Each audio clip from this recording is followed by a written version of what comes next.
जय श्री हरि। प्यारे भक्तगणों, स्वागत है आप सभी का आपके अपने चैनल पर। साल 2023 का दूसरा और अंतिम चंद्र ग्रहण 28 अक्टूबर को लगने जा रहा है। खास बात यह है कि इस ग्रहण को भारत में भी देखा जा सकेगा, इसलिए ग्रहण के सभी नियमों का पालन करना होगा बेहद ज़रूरी। किस दिन लगेगा साल का आखिरी चंद्र ग्रहण, जानें सूतक का समय, पूजा पाठ और दान पुण्य से जुड़ी सभी जानकारी। नमस्कार साथियों, आप सभी का स्वागत है। ग्रहण लगने की घटना को खास माना गया है, फिर चाहे यह वैज्ञानिक दृष्टि से हो, धार्मिक दृष्टि से हो या ज्योतिष दृष्टि से। विज्ञान में ग्रहण लगने की घटना को खगोलीय घटना माना गया है, वहीं ज्योतिष और धार्मिक दृष्टिकोण से भी इसे शुभ नहीं माना जाता। बता दें आपको कि इस साल का अंतिम और दूसरा चंद्र ग्रहण 28 अक्टूबर 2023 को लगने वाला है। यह चंद्र ग्रहण इसलिए भी खास होगा क्योंकि इसे भारत में भी पूर्ण रूप से देखा जा सकेगा। वहीं 2023 में लगने वाले सभी ग्रहण में यह चंद्र ग्रहण अकेला ऐसा होगा जो कि भारत में दिखाई देगा। साल का अंतिम चंद्र ग्रहण 28 अक्टूबर को लगने जा रहा है। चंद्र ग्रहण का समय रात 11:32 से शुरू होगा और 29 अक्टूबर सुबह 3:36 पर हो जाएगा समाप्त। 28 अक्टूबर को लगने वाले इस चंद्र ग्रहण को चूँकि भारत में देखा जा सकेगा, इसलिए यहाँ इसका सूतक भी मान्य होगा। चंद्र ग्रहण लगने के 9 घंटे पहले ही सूतक लग जाता है और ग्रहण समाप्त होने के बाद स्वयं समाप्त हो जाता है। इसलिए आपको बता दें, चंद्र ग्रहण लगने के 9 घंटे पहले से लेकर ग्रहण की अवधि तक सूतक का पालन करना होगा। चंद्र ग्रहण में सूतक के क्या क्या नियम हैं, चलिए आइए जानते हैं। चंद्र ग्रहण लगने के 9 घंटे पहले ही सूतक लग जाता है। सूतक काल का अर्थ होता है ऐसा समय जब पृथ्वी पर प्रकृति संवेदनशील स्थिति में होती है। ऐसी स्थिति में किसी अनहोनी की संभावना अधिक बढ़ जाती है, इसलिए सूतक की अवधि को अशुभ माना जाता है और इसके कुछ नियम भी बताए गए हैं।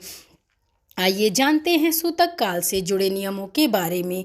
गर्भवती महिला को सूतक और ग्रहण काल में विशेष सावधानी बरतने की ज़रूरत होती है। इस समय गर्भवती महिला को घर के बाहर नहीं निकलना चाहिए और तेज धार या नुकीली चीज़ों के इस्तेमाल से भी बचना चाहिए।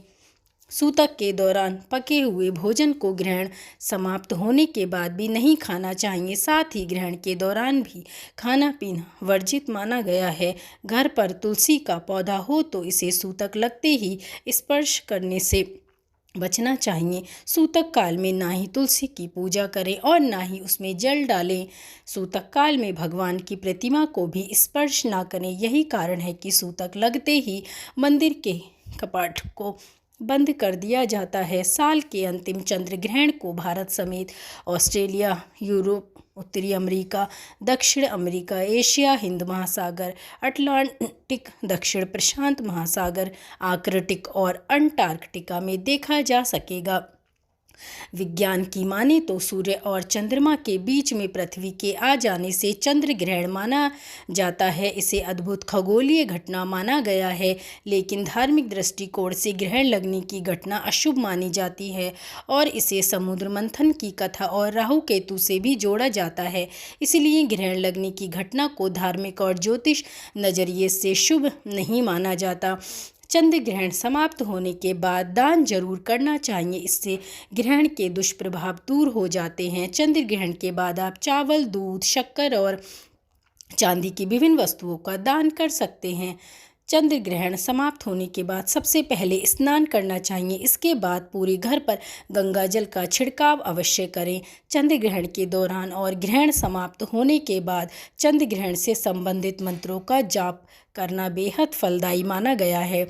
ग्रहण समाप्त होने के बाद घर के समीप किसी मंदिर में जाकर पूजा करें और घर पर भी कर सकते हैं।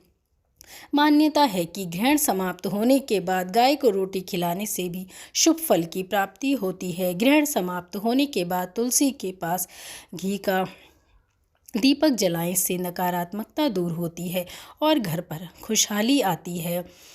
पूर्ण चंद्र ग्रहण। पूर्ण चंद्र ग्रहण ऐसी स्थिति में लगता है जब पृथ्वी की छाया संपूर्ण चंद्रमा की सतह पर पड़ती है। आंशिक चंद्र ग्रहण। आंशिक चंद्र ग्रहण तब लगता है जब चंद्रमा का केवल एक हिस्सा पृथ्वी की छाया में प्रवेश करता है। इससे ऐसा प्रतीत होता है कि चंद्र सतह से काट रहा है और पृथ्वी की छाया चंद्रमा के उस भाग में काली दिखाई देती है जो कि पृथ्वी के निकट होती है। पेनुम्ब्रल चंद्र ग्रहण। इस ग्रहण में पृथ्वी की छाया का कुछ बाहरी भाग चंद्रमा की सतह पर पड़ता है। यह पूर्ण और आंशिक दोनों चंद्र ग्रहण से अलग होता है। आमतौर पर ऐसे ग्रहण को नंगी आंखों से भी देख पाना मुश्किल होता है। तो साथियों, कैसी लगी चंद्र ग्रहण से जुड़ी ये जानकारी अच्छी लगी हो तो लाइक और शेयर करना नहीं भूलिए और ऐसे ही नई नई जानकारी के लिए जुड़े रहिए हमारे साथ। धन्यवाद।